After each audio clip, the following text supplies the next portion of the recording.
TV9 digital में आपका स्वागत है। आपके साथ मैं हूं सुमेरा खान। क्या खाड़ी क्षेत्र में एक युद्ध जो अभी चल रहा है, जिसका अंत फिलहाल दिखाई नहीं दे रहा है, ईरान और अमेरिका के बीच, और इजराइल भी उसमें अमेरिका का सहयोगी है, तो ये युद्ध तो अभी ख़त्म नहीं हुआ है। ये युद्ध अभी किसी न किसी रूप में जारी है और ख़त्म होने के आसार भी फ़िलहाल दिखाई नहीं दे रहे हैं, क्योंकि बातचीत के बारे में बार बार डोनाल्ड ट्रंप कहते हैं कि हमारी बातचीत हो रही है। फिर ईरान इनकार कर देता है इस बात से कि नहीं, कोई बातचीत नहीं हो रही है। फिर ये कहते हैं कि हाँ, इनडायरेक्ट बातचीत हो रही है, लेकिन उस बातचीत का कोई नतीजा नहीं निकल रहा है, क्योंकि हॉर्मूज़ पर ईरान की जो रेड लाइन है वो ड्रॉ कर चुका है, उससे वो पीछे हटने को तैयार नहीं है। और अमेरिका उसके साथ किसी भी तरह के समझौते को, यानी ईरान की जो खींची हुई रेखा है, उसके साथ अमेरिका के लिए किसी भी तरह के समझौते को एक्सेप्ट करना और अपने देश में अपने लोगों को बताना कि देखिए हमने ये स्वीकार किया है, डोनाल्ड ट्रंप के लिए, अमेरिका के लिए बहुत मुश्किल है। तो इसलिए वहाँ अभी कोई रास्ता दिख नहीं रहा है। यानी अमेरिका के लिए एक रिस्पेक्टफुल, इज्जत के साथ सर ऊंचा करके वो बाहर निकल पाए, इस तरह का कोई रास्ता फिलहाल अमेरिका को दिखाई नहीं दे रहा है। और इसी वजह से डोनाल्ड ट्रंप कभी हमला करते हैं, कभी धमकी देते हैं, कभी बातचीत की बात करते हैं। बातचीत भी जारी है, हमले भी जारी हैं, और ईरान भी अपने रुख पर अड़ा हुआ है। तो वो एक तनाव है इस क्षेत्र में जो बरकरार है और जिसका रास्ता फिलहाल दिखाई नहीं दे रहा है। इस युद्ध ने, जो अमेरिका और ईरान के बीच है और जिसमें इजराइल भी शामिल है अमेरिका के साथ, इसने इस पूरे क्षेत्र को अस्थिर कर दिया है। अस्थिर इस वजह से भी कर दिया है कि देखिए, एक युद्ध जिसके बारे में ईरान लगातार ये कहता रहा है या ये कह रहा है कि हम तो पिछले इतने सालों से तैयारी कर रहे थे, क्योंकि हमें लगता था कि अमेरिका कभी ना कभी हम पर हमला करेगा, इजराइल कभी ना कभी इस तरह का एक हमला करेगा, यानी हमें एक ऐसा युद्ध लड़ना पड़ेगा।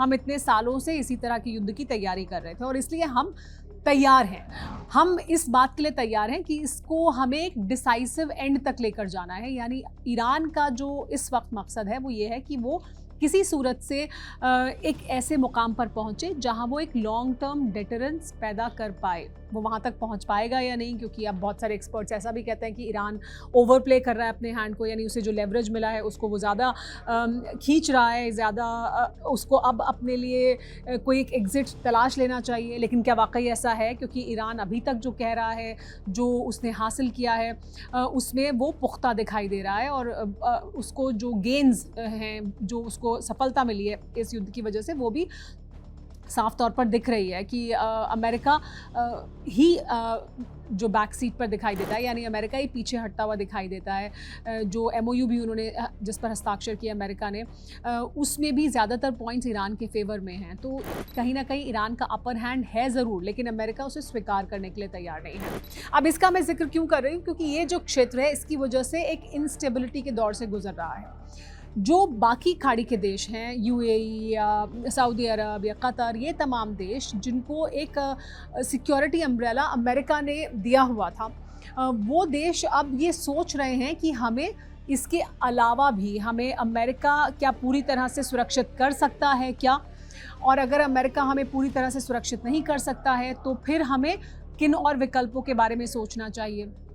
अमेरिका की जो सिक्योरिटी अम्ब्रेला है, ऐसा नहीं है कि वो अभी ख़त्म हो जाएगी। हालांकि ईरान का लॉन्ग टर्म गेम यही है कि अमेरिका इस क्षेत्र से बाहर जाए, लेकिन ये जो रीजन है उसमें अब हर कोई अपनी अपनी सिक्योरिटी कंसर्न्स को लेकर अपनी चुनौतियों को देख रहा है, उनका सामना कर रहा है। और अलायंसेस के बारे में बात हो रही है, जो अभी अलायंस हुआ भी है तुर्की, पाकिस्तान और सऊदी अरब के बीच में, उसके बारे में भी बात करेंगे।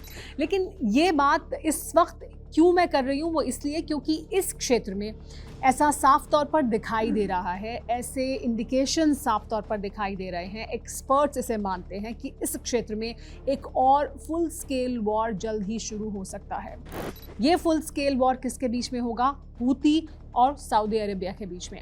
ये क्यों होगा? क्योंकि इस तरह के हालात बन रहे हैं। हालांकि अभी तक सऊदी अरेबिया रिस्ट्रेन दिखा रहा है, वो सीधे जो जंग के हालात हैं उसमें आगे बढ़कर उस तरह के हमले नहीं कर रहा है कि ऐसा लगे कि ये पूरी तरह से फुल फ्लेजेड एक वॉर शुरू हो गया है।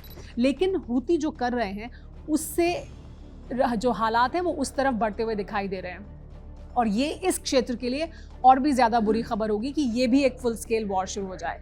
हालांकि ये ऐसा लगता है कि हूती इस समय और अग्रेसिवली अपने जो ऑब्जेक्टिव्स हैं उन्हें हासिल करने के लिए अटैक कर रहा है, हमले कर रहा है या आगे बढ़ रहा है। वो इस वजह से भी क्योंकि उसको लगता है कि अब इस वक्त शायद ये सबसे बेहतर समय होगा, तब जबकि वो अपने उन ऑब्जेक्टिव्स को हासिल करे जो वो हासिल नहीं कर पाया था पिछले युद्ध के दौरान, यानी जो पहले उनका युद्ध चला लंबे समय तक सऊदी अरबिया और वो जो कोएलिशन था पूरा उसके अगेंस्ट, उसमें जो वो हासिल नहीं कर पाए वो अब हासिल कर पाएंगे।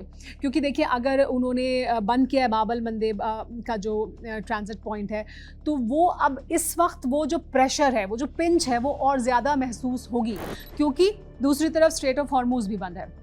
तो स्ट्रेट ऑफ हॉर्मुज़ बंद है, इधर ये अपना रास्ता रेड सी का बंद करते हैं, तो फिर दबाव और ज़्यादा महसूस करेंगे वो तमाम देश जिनको कि इसके बजाय जो ये विकल्प मिला हुआ था, इस रास्ते से अपने तेल को वो भेज पा रहे थे। अब वहाँ पर भी अगर इस तरह की ही तैनाती हो जाएगी, हालांकि अभी सिर्फ उन्होंने ब्लॉकेड, जो हूती ने ब्लॉकेड किया है, वो उनका ऐलान है कि ये सिर्फ सऊदी अरबिया के लिए है, तो अभी वो सिर्फ सऊदी अरबिया के लिए कह रहे हैं, लेकिन सऊदी अरबिया के लिए जाहिर सी बात है ये एक बड़ी चुनौती है। इसीलिए सऊदी अरबिया ने एक कोएलिशन की बात की, क्योंकि 20 जुलाई को हूती ने इस बात का ऐलान किया कि हम ब्लॉकेड कर रहे हैं, सऊदी अरबिया के जहाज़ों को हम यहाँ से नहीं जाने देंगे। इसके बाद सऊदी अरबिया ने एक आह्वान किया कि हमें एक मिलकर एक जॉइंट फोर्स बनानी चाहिए जो शिपिंग लेन्स को आज़ाद रखे, यहाँ से सबकी जो जहाज़ हैं वो यहाँ से जा पाएँ। और ये जो कोएलिशन है इसका ऐलान हुआ 30 जुलाई को। इसमें हालांकि अभी कुछ देशों ने इसमें वो शामिल हो चुके हैं, कुछ और देशों के बारे में बात हो रही है कि वो भी इसमें आएंगे। एक बहुत लंबा चौड़ा कोएलिशन बनाया गया है जिसका जो हेडक्वार्टर है वो रियाद में होगा। ये जो कोएलिशन है इसमें Bahrain, Bangladesh, Djibouti, Egypt, Jordan, Kuwait, Pakistan, Qatar, Saudi Arabia, Somalia, Sudan, तुर्की, यमन, ये तमाम देश शामिल हैं। और इसमें कहा जा रहा है कि कुछ और देश भी शामिल हो सकते हैं। यूरोपियन यूनियन के जो प्रतिनिधि हैं वो भी इसमें इस बैठक में शामिल हुए थे। हालांकि उनका अपना एक कोएलिशन है जो इस रूट पर सेफ शिपिंग को लेकर काम करता है। तो ये सऊदी अरबिया ने जो उनके खिलाफ नेवल ब्लॉकेड हूती ने लगाया, उसके अगेंस्ट उन्होंने ये एक कोएलिशन बनाया और इसके ज़रिए एक रास्ता निकालने की उन्होंने कोशिश की कि वो इस ब्लॉकेड से अपने जहाज़ों को बाहर निकालें। लेकिन वहीं दूसरी तरफ देखिए कि हो क्या रहा है। हूती ने वो हमले जो शुरू हुए थे तब जबकि एक प्लेन लैंड कर रहा था हूती कंट्रोल्ड एयरपोर्ट पर जो ईरान से आ रहा था, अली ख़ामनेई के आयतुल्लाह अली ख़ामनेई के फ्यूनरल में शिरकत करने के बाद उस पर सऊदी अरब की तरफ से अटैक किया गया था।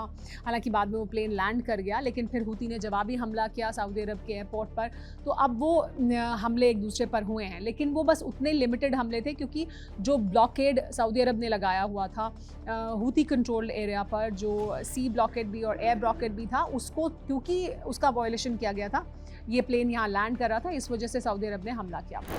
हालांकि सऊदी अरब की तरफ से ये भी कहा जा रहा है कि उन्होंने अमेरिका को आश्वासन दिया है कि हम अपनी सुरक्षा इस मुद्दे पर, यानी हूती के मुद्दे पर हम खुद कर सकते हैं, सक्षम हैं, इसमें उन्हें अमेरिकी मदद अभी नहीं चाहिए। लेकिन देखिए हो क्या रहा है इसके बाद, क्यों ये कहा जा रहा है कि ये एक बड़ा एस्केलेशन हो सकता है या ये युद्ध की तरफ जा सकता है, इसलिए क्योंकि हूती ने न सिर्फ ये कि अभी वो सऊदी अरब पर, या क्योंकि उनके प्लेन को नहीं लैंड करने दिया उस पर हमला हुआ, उसके बाद उन्होंने आगे बढ़कर ब्लॉकेड भी लगा दिया, उन्होंने सऊदी अरब पर और हमले भी किए। सऊदी अरब की तरफ से भी वापस जवाबी हमले किए गए हैं। लेकिन अब जो हमला किया गया है सऊदी अरब के नजरान में यमन के हूती द्वारा, उसके बाद एक और बहुत अहम डेवलपमेंट हुआ है। यूएई ने इसकी निंदा की है। आपको ये भी याद रखना होगा कि यूएई और सऊदी अरब के बीच यमन में किस तरह से वो अपने ऑपरेशन को आगे चलाएंगे, इसी को लेकर डिफरेंसेस पैदा हुए थे। क्योंकि सऊदी अरबिया को लगता था कि जो यूएई कर रहा है वो सही नहीं है, यानी वो उनके जो ऑब्जेक्टिव्स हैं दोनों के अलग अलग थे। यूएई अलग ऑब्जेक्टिव हासिल करना चाहता था, सऊदी अरबिया अलग ऑब्जेक्टिव हासिल करना चाहता था। सऊदी अरब का जो जंग 2014 में शुरू हुई थी, उसमें सऊदी अरब का ऑब्जेक्टिव ये था कि वो वहाँ पर एक गवर्नमेंट को इंस्टॉल करें, एक सेंट्रल गवर्नमेंट हो, यूएन बैक्ड गवर्नमेंट हो, और ये इस वजह से क्योंकि वो अपनी सीमाओं को, अपने बॉर्डर को सुरक्षित रखना चाहते हैं।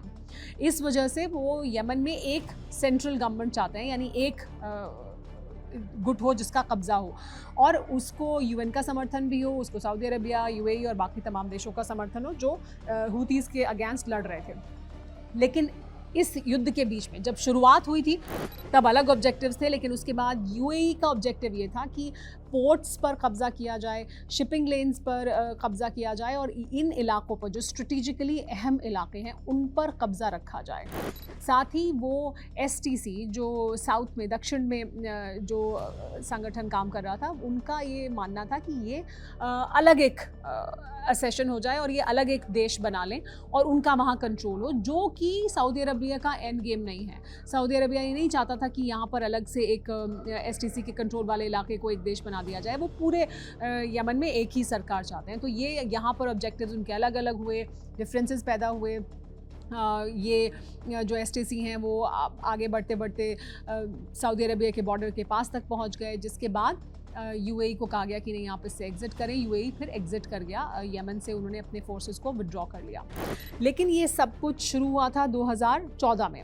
2014 में तब जब हूती ने जो कैपिटल है यमन की, सना, उस पर कब्ज़ा कर लिया था और उसके बाद ये जो पूरा युद्ध है उसकी शुरुआत हुई। उस समय एक बड़ा कोएलिशन बनाया गया, सऊदी अरबिया के साथ कोएलिशन में तमाम देश शामिल हुए और उन्होंने हूती के अगेंस्ट लड़ाई शुरू की, जिसमें UAE भी उनके साथ था और बाकी तमाम देश भी उनके साथ थे, जिन्होंने एक लंबा कोएलिशन बनाया था। देखिए, UAE, Bahrain, Kuwait, Qatar, Egypt, Jordan, Morocco, Sudan, ये सब इसमें शामिल थे और अमेरिका, UK और फ्रांस इन्हें अलग से इनपुट्स दे रहे थे। ये 2015 में, मार्च 26, 2015 में ये युद्ध शुरू हुआ था सऊदी अरबिया द्वारा और ये लंबा युद्ध चला, 7 साल तक चला और फिर मार्च 2022 में यहाँ पर जो पीस है वो शांति आई। UN ब्रोकर्ड पीस था जो यहाँ पर उसकी वजह से शांति स्थापित हुई। तो एक लंबे युद्ध के बाद सऊदी अरबिया यहाँ से बाहर निकला है। तो ऐसा लगता है कि इस वक्त वापस सऊदी अरबिया एक युद्ध में नहीं जाना चाहता है जो एक लॉन्ग ड्रॉन बैटल हो। साथ ही जो इस क्षेत्र के हालात हैं वो बहुत ज़्यादा तनावपूर्ण बने हुए हैं और ईरान का इस वक्त जिस तरह का रुख दिखाई दे रहा है, ऐसे में भी अगर एक और युद्ध शुरू होगा तो वो ना सऊदी अरबिया के लिए, ना इस क्षेत्र के लिए बहुत अच्छी खबर होगी, सबके लिए वो एक बड़ी चुनौती होगी। तो इस वजह से वो थोड़ा एक रिस्ट्रेन दिखा रहे हैं। लेकिन कब तक? क्योंकि जो हूती हैं उन्होंने अब सऊदी अरबिया पे तो वो हमला कर ही रहे थे, ब्लॉकेड उन्होंने लगा दिया था, लेकिन अब उन्होंने उस सरकार पर, यानी उस इलाके में हमले करने शुरू कर दिए हैं जहां पर सऊदी अरबिया के समर्थन वाली सरकार का कब्ज़ा है। वहां वो न सिर्फ हमले कर रहे हैं, उन हमलों में 30 जो सैनिक हैं वो मारे गए हैं, उसमें बहुत सारे लोग घायल हुए हैं, लगभग 15 से 20 लोग घायल हुए हैं। लेकिन इसके अलावा आप देखिए, बहुत दिलचस्प है कि जिन इलाकों पर हमले किए जा रहे हैं, मारीब पर और हद्रामौत पर हमले किए जा रहे हैं, ये कौन से इलाके हैं? ये वो इलाके हैं जहाँ पर तेल और गैस फील्ड्स हैं। तो हूती के लिए इन पर कब्ज़ा करना बहुत ज़रूरी भी है, क्योंकि अगर इन पर वो कब्ज़ा करेंगे तो उनको वो आर्थिक रूप से और मजबूत हो जाएंगे। वो आर्थिक रूप से मजबूत होंगे तो जिस तरह की आर्थिक तंगी इस वक्त उन इलाकों में है जहां उनका कब्ज़ा है, उस आर्थिक तंगी से बाहर निकलने का रास्ता फिर उनके पास होगा। इस वजह से ख़ास तौर पर इन इलाकों पर हमला किया जा रहा है। और मारीब वो जो सऊदी समर्थित सरकार है उसके कंट्रोल वाला एक बहुत प्रमुख और सबसे बड़ा इलाका है, वहाँ पर जो हूती हैं वो हमले कर रहे हैं। तो ये अपने आप में एक बड़ा एस्केलेशन है जो हूती ने किया है, क्योंकि उन्होंने न सिर्फ सऊदी अरबिया पर हमले किए, उसके बाद उन्होंने जो नेवल ब्लॉकेड है उसको भी किया। उन्होंने कहा कि यहाँ से आप शिप्स नहीं गुजार सकते, तो बाब अल मंदेब को भी उन्होंने सऊदी अरबिया के लिए बंद किया। अब वो सऊदी अरबिया के समर्थन वाली सरकार पर भी हमले कर रहे हैं और इससे आगे बढ़ने की कोशिश है। तो इसको दो तरह से देखा जा रहा है। एक ये कि वो ये संदेश देना चाहते हैं कि देखिए, हालांकि हूती की तरफ से कहा गया कि हमने हमला इसलिए किया क्योंकि यहाँ पर एक हमने मूवमेंट देखा कि जो सऊदी है उनकी तरफ से यहाँ पर मूवमेंट हो रहा है, एक बड़ा मूवमेंट हो रहा है, हमारे ख़िलाफ़ तैयारी की जा रही है हमला करने के लिए, इसलिए हमने प्रीएम्प्टिव हमला किया। इसे दो तरह से देखा जा रहा है। एक ये कि ये प्रीएम्प्टिव हमला है जिसमें हूती ये संदेश देना चाहता है कि वो न सिर्फ सऊदी अरबिया पर हमला कर सकता है, वो बाब अल मंदेब को सऊदी अरबिया के लिए बंद कर सकता है और वो सऊदी अरबिया की समर्थित सरकार पर भी हमला कर सकता है। दूसरा, इसे इस तरह से भी देखा जा रहा है कि यहाँ पर और ज़्यादा दबाव बनाया जाए ताकि उधर ईरान को इसका कुछ फ़ायदा हो। लेकिन इससे भी ज़्यादा ये कि हूती के लिए भी ये एक ऐसा समय है जब वो ज़्यादा से ज़्यादा जो उनके ऑब्जेक्टिव्स हैं उन्हें वो हासिल कर सकते हैं, क्योंकि एक तरह का दबाव पहले से काम कर रहा है ईरान की वजह से। इस क्षेत्र में पहले से तनाव है, दबाव है। ऐसे में वो इस समय ज़्यादा से ज़्यादा इलाका या ज़्यादा से ज़्यादा अपना वर्चस्व स्थापित करना चाहते हैं, ख़ासतौर पर उन इलाकों और उन जगहों पर जहाँ से उनको आर्थिक तौर पर और ज़्यादा मदद मिले।